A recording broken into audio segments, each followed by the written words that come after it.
Hello guys, welcome in. I want to have a little chat this morning, and what's been coming up over the past few days is demystifying the spiritual experience, demystifying the twin flame journey, and taking the romantic aspect out of the equation, because really, truly, and honestly, that's the very last thing that matters. But the human self and the human that is you and I desires that, wants that. And I can't tell you how many times I've struggled with that concept myself. Well, I love my twin. I love him so much. I don't want to be with anybody else. I can't even imagine it. And then suddenly you're in some sort of separation, or suddenly you realize that you don't want to be part of a third party situation, or suddenly you realize that you've been spinning your wheels and you're moving through the same cycles over and over again and you're not getting anywhere, and you start to reflect. So let's demystify this twin flame experience. I want to talk about a popular topic, and it's one that many of you have been asking for, and it's why the divine masculine ghosts. So I've talked about this in some Patreon posts, actually in a recent one, and you can find other posts where I talk about why the divine masculine ghosts, what they're thinking, what they're going through. But let's discuss this on a video here face to face. So first of all, welcome in. If you guys wouldn't mind just dropping a like, share, subscribe, all these things will greatly boost my channel and the efforts for the people who really need or want to find my content to be able to do so. YouTube's changed its algorithms, and a bunch of us creators are having difficulty with that right now, with our videos being seen. So if you wouldn't mind doing that, I'd greatly appreciate that. Secondly, a great way to support me and my work is over on Patreon, where I have extended readings, full moon and new moon readings. I have videos now. I have written content as well. And I even have some messages, some love messages and letters from the divine masculine.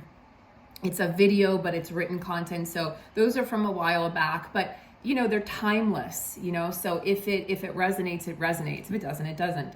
And if for those of you who are wanting some additional assistance, I do offer personal coaching for the twin flame journey. And I also offer coaching for this spiritual awakening experience. So I can assist you, especially my specialty in particular is helping people find their personal power and find what really truly lights them up, how to help you get out of the grind or the 9 to 5 and get into something that's really going to support you and really where you feel aligned with your true self.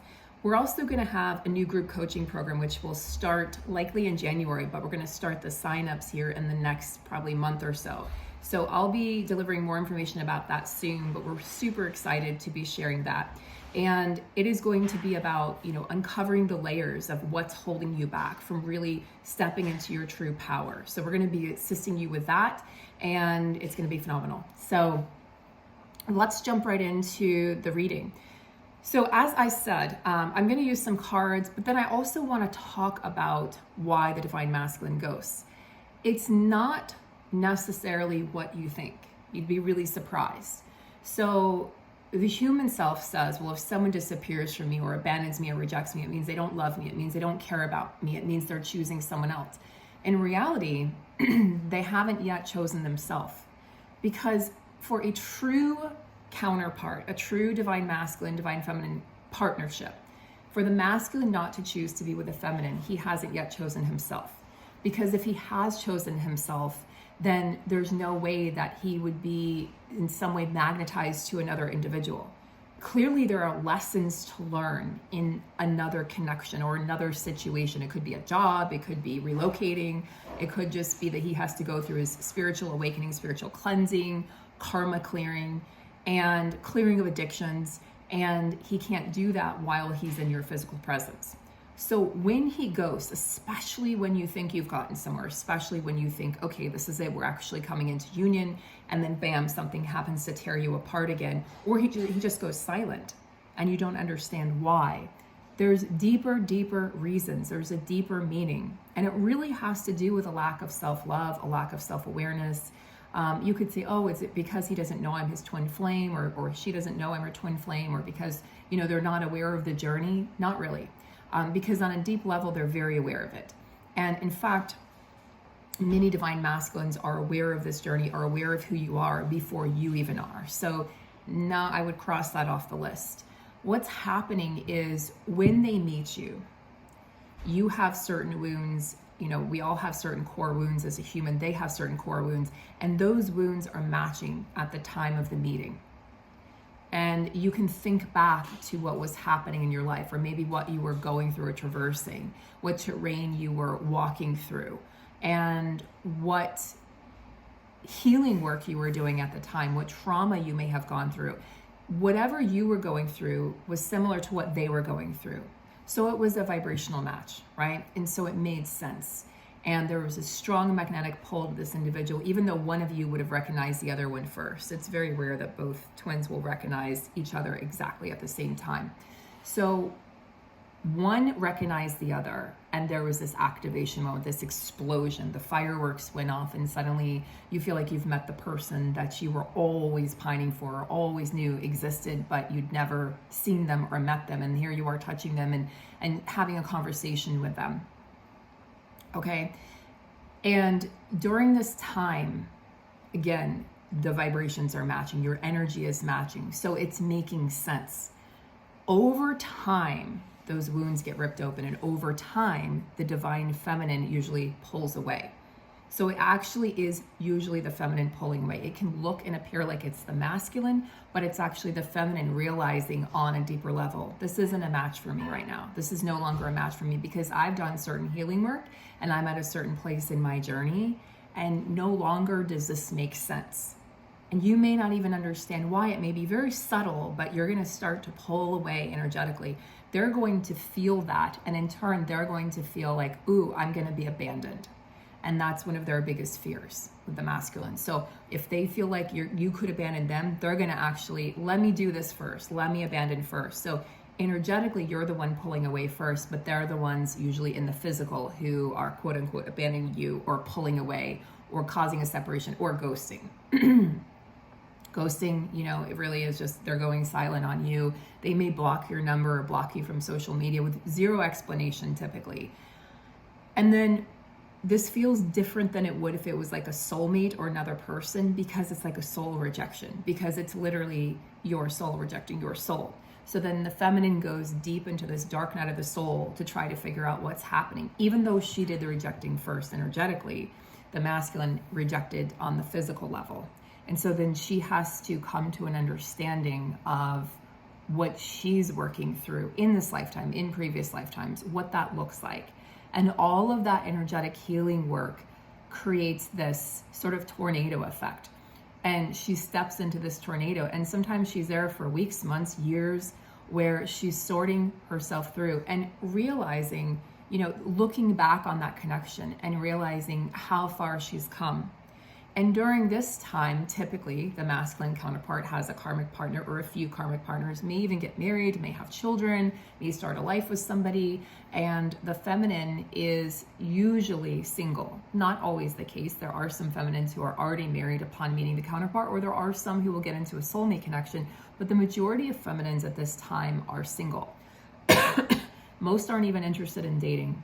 And so they're working on self, they're working on their mission, they're working on what they came here to do, stepping into their full power, healing the generational line, working through generational trauma, right, on that cellular level, really getting to the nitty-gritty, the meat and the core of what's caused trauma in their bloodline, in their generational line, because that's such a huge component of why the divine feminine exists on this planet and why we're here. We're here to teach love, we're here to teach compassion, we're here to teach people how to surrender, and people how to actually have fun while being in this human suit.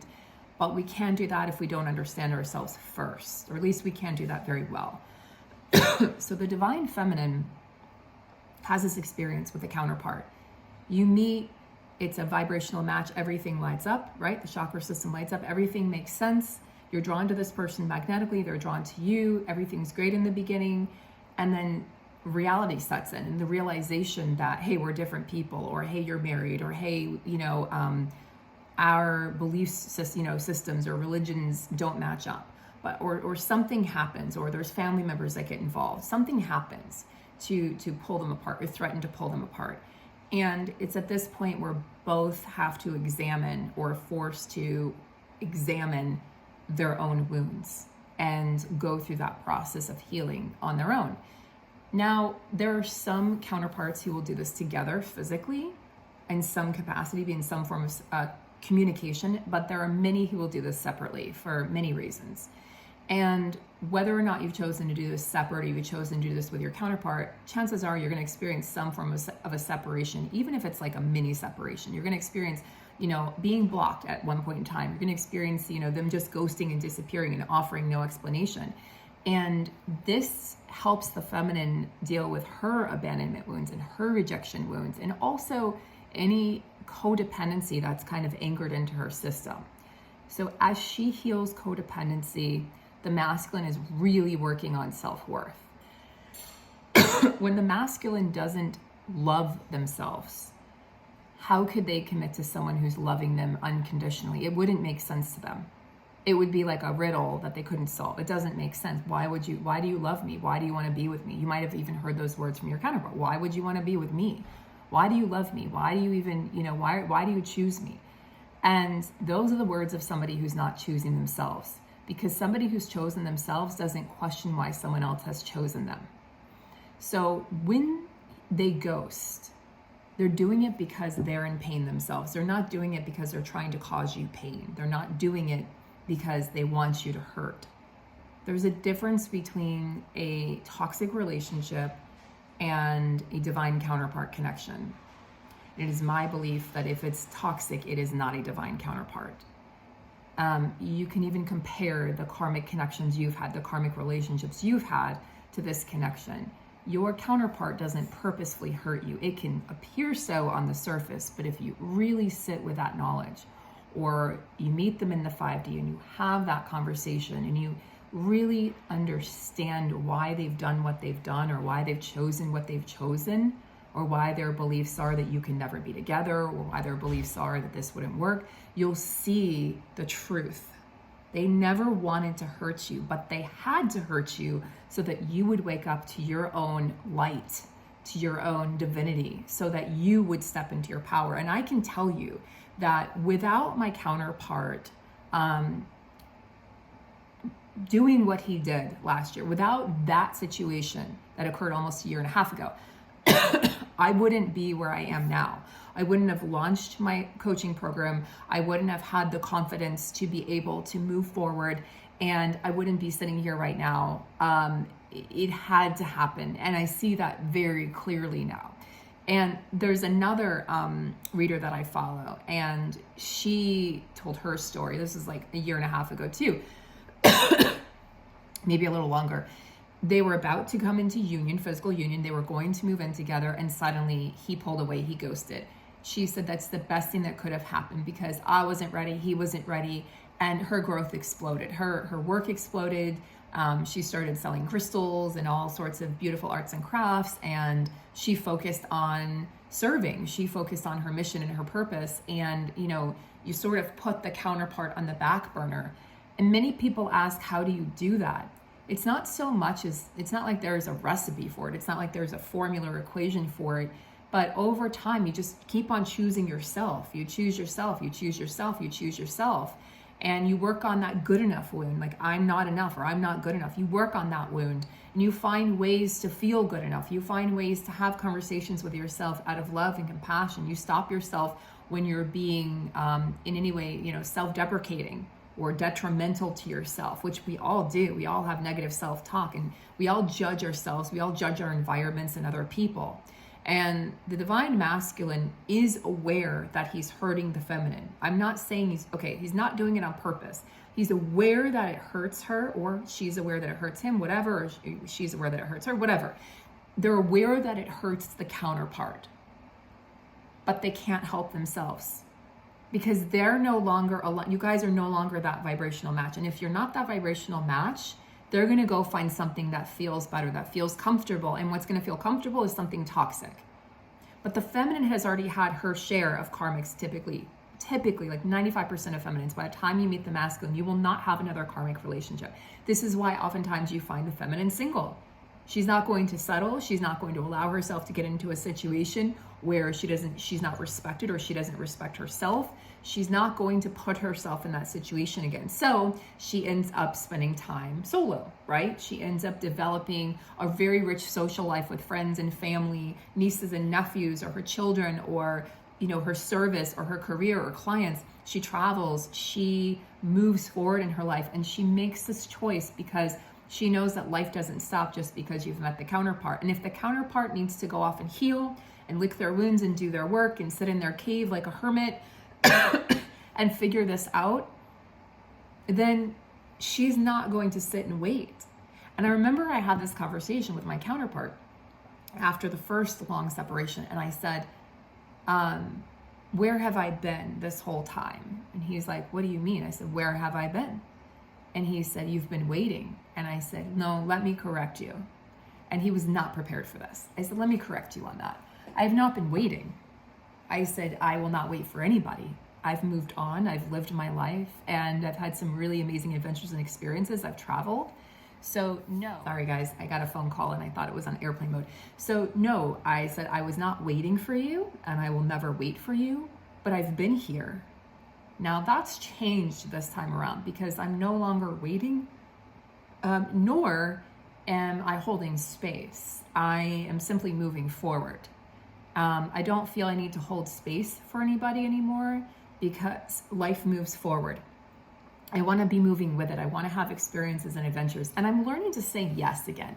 For a long time, I've sort of isolated myself on my journey, and I had to go through that self-isolation and, conquer loneliness, and realizing alone doesn't mean, lonely. But I'm at the place now where I want to start having those adventures and meeting people and, putting myself in those situations, which in fact I did last month. I went to a Red Hot Chili Peppers concert by myself, got pit tickets, met an amazing couple, met my friend that I had met on Reddit, and met someone else, and we just had a blast. And, that is me living my life, moving forward, not waiting for someone to fill that void, not waiting. Well, I'm not going to do it because I don't know. I'm going to call friends. I'm going to make friends. I'm going to put myself out there. I'm going to put myself in these kind of risky situations. And I say risky because I'm an INFJ, so risky for an introvert. But that really lights me up and fuels me. And then I went back to my Airbnb, and I had like my alone time. But find ways to light yourself up and move yourselves forward. One beautiful way to get into that feminine flow is writing. And that's one of the things we're going to incorporate into our next program is writing. You have myself and another amazing healer and coach, and we're going to be taking you through writing exercises. We are going to incorporate tarot, so we'll do some individual tarot readings within the program, and also readings for the current energy. We're going to help you interpret those tarot cards. We're going to do a lot of things. It's going to be very interactive. It's going to be very exciting. We're so excited to launch this. And we have really put our heart and soul into this. This is something we feel very aligned with doing, and we know that we're going to attract the clients that are very aligned and ready to do this as well. So we're really going to strip away those layers of what's holding you back, or what's keeping you from leaving that corporate job, what's keeping you from leaving that relationship, what's keeping you from staying where you are and not relocating or selling your home or buying that sailboat or whatever it might be, whatever is, or starting dance lessons again, or painting again, or whatever it is that's holding you back, or making you feel like, you're out of alignment. We're going to get to the root of that, but we're going to help you get really familiar and really intimate with yourself so that you can stand in the mirror and so that you really truly know yourself. This is about you. This is self-empowerment, mastering self. The most important part of this journey, not to look to someone else to constantly be your healer or teacher. Yes, we have healers. Yes, we have teachers, but to be able to trust yourself and your own internal GPS and where you're going, where you've been, and where you're headed. So let's pull some cards now that we've gone over a lot of why the divine masculine ghosts, what they're really thinking. There's one question I want to address before I pull some cards. The question is, because I've been asked this several times, do they think about the feminine when they're ghosting? Not really.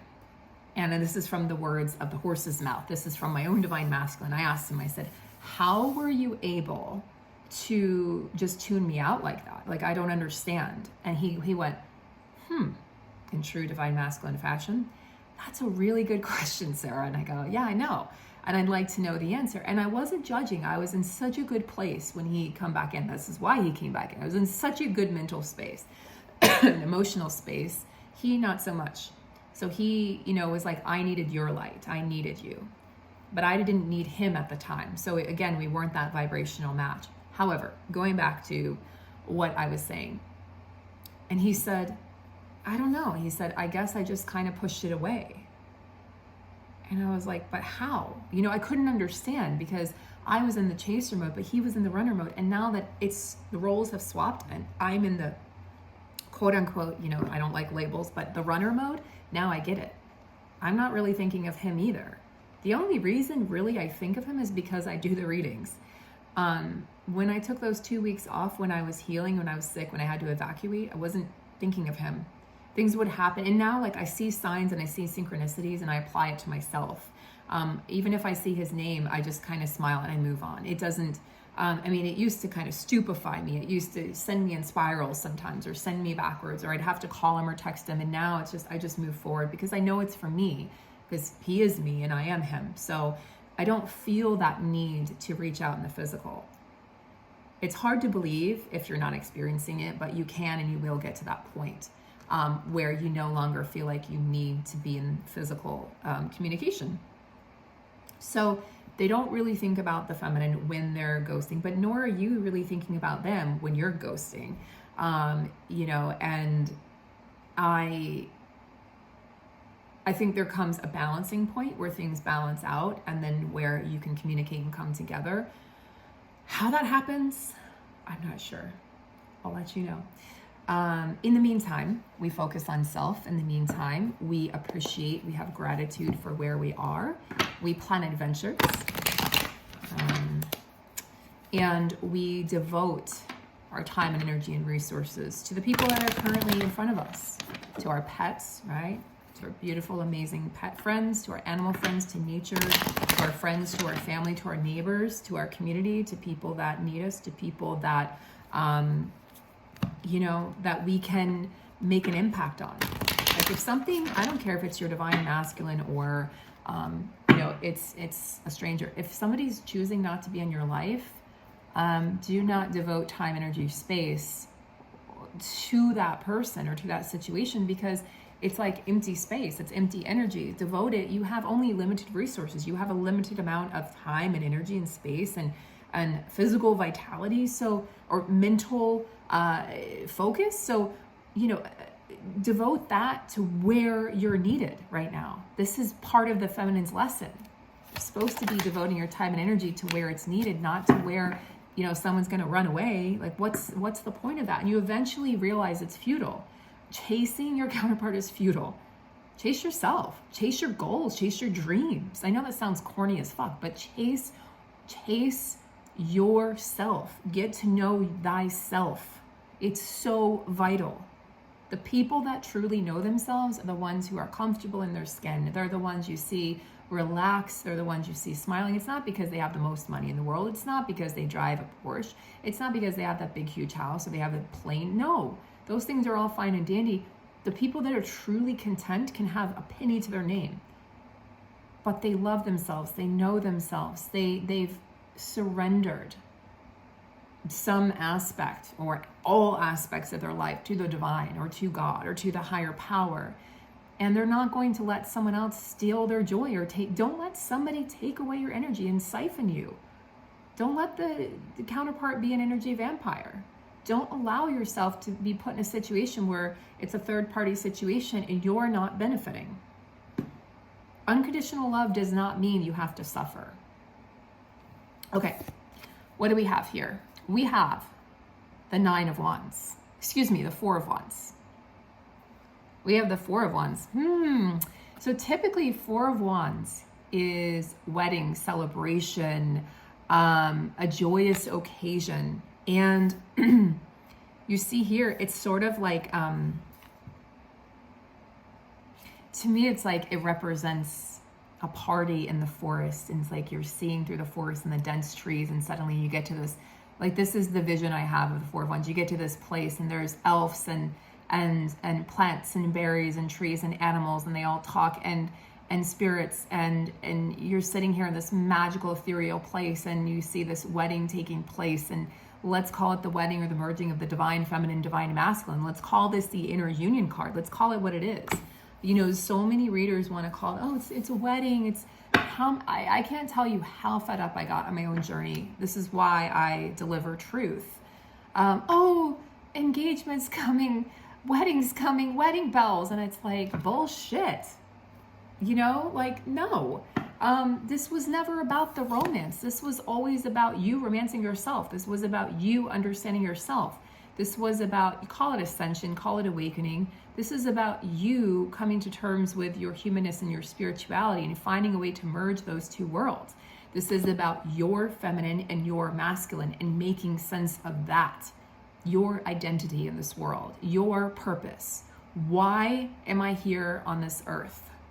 Why am I in this body? Why was I born in this family line? Why did I meet my counterpart? Why? Get curious. Ask yourself why. This is a celebration of self, celebration of your connection to source, whatever that may be, celebration of your success, celebration of your ability to break free from your own mental limiting beliefs, your own confinement, where you thought, I'm never going to be happy again unless I'm with the counterpart, and then suddenly you realize, oh my God, I can be happy. I can choose to be happy in any situation.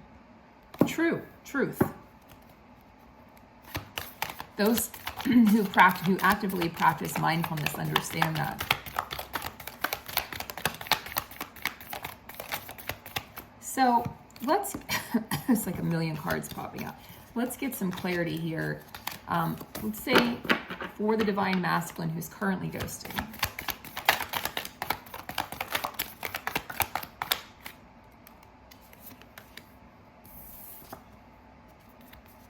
Well, this card has been coming up a lot in personal readings over the past few days. So justice. We have the justice card. What does that mean? Well, there's choices. We have choices here. And we have good and bad. We have light and dark. We have feminine and masculine. We have the sun and the moon. We have light and heavy. We have night and day. We have, so on, apples and oranges, so on and so forth. We have choices. And the sword of truth always brings justice where justice is due. So I'm hearing for those of you who are wondering, where the hell is my counterpart? Why do other people have communication? Because I get asked that by clients. Why? I don't understand. Why am I in this, lack of communication? It's because justice is being served. You just can't see it. And it's happening behind the scenes. There are players acting out their roles. One of them is the karmic, maybe several karmics. I know, but sometimes it has to happen that way. You also have this divine masculine showing up as the Son of Swords. This is the Knight of Swords. A very fast, swift-moving energy. You can see he's carried on his sword there. And we have an owl who represents wisdom and truth. The owl can see, 360 degrees. It can swivel their head around, which is really amazing. Animals are amazing, fascinating creatures, each with their own talents and magic. Birds fascinate me to no end. Owls are no exception. So we have this very focused and intent owl, this animal focused on their goal, focused on the end game. They're not diverting their attention elsewhere. This is a very driven masculine. I feel like this is a masculine who's determined to bring justice into this feminine, into this connection. Now, do I make any promises as to what that's going to look like? No. Could that mean an actual wedding? Sure. Could that mean a physical meetup or reunion? Absolutely. Physical union? Sure. Does it have to mean that? No. This can be interpreted so many ways. This can be interpreted in a bazillion different ways depending on your situation, depending on your circumstances. What will this look like for you? I don't know. I am going to pull one more card here for the feminine, and then I'm going to carry this over into an extended reading over on Patreon. And we're going to, okay, now we have a flying card. I'm going to take notice of that. So hold on. Okay. So, some of y'all ain't gonna like this, but you got the Tower, okay? We've got the Tower, Divine Feminine. We're gonna go into greater detail over on Patreon. We're gonna look at, first of all, I'm gonna look at the Keepers of the Light deck here, and we're gonna look at who's guiding the feminine, who's guiding the masculine right now, and why. And then I think I'll pull some animal cards as well to see which animal is currently traversing this terrain and territory with the feminine and masculine. Why is the feminine going through a Tower moment? Well, we're stepping back into eclipse season, guys. We're stepping back into the fire, okay? The spiritual fire. Thou shalt be burned if it is not in alignment. Are you in alignment? Are you going to get burned? Most likely. Venus has an interesting, don't be scared by that. Venus has an interesting, Venus is conjuncting this solar eclipse in Scorpio. She's not exactly happy here, okay? So we have some stuff coming up in with that 8th tower energy that might be a little uncomfortable or scorching hot for some of you. So let's talk about that. If you're interested in your own personal reading for the eclipses, I am offering those. You can purchase them on the website, as well as twin flame readings, soulmate readings, and various other readings that I offer, or a coaching session as well. If you're confused, send me an email, drop me a line, and I will meet you back over on Patreon for the extended, or if this is the end for today, thank you so much for being here. Drop a like and a subscribe. It will greatly help. And I'll see you in the next video, guys. Take care. Thanks for being here.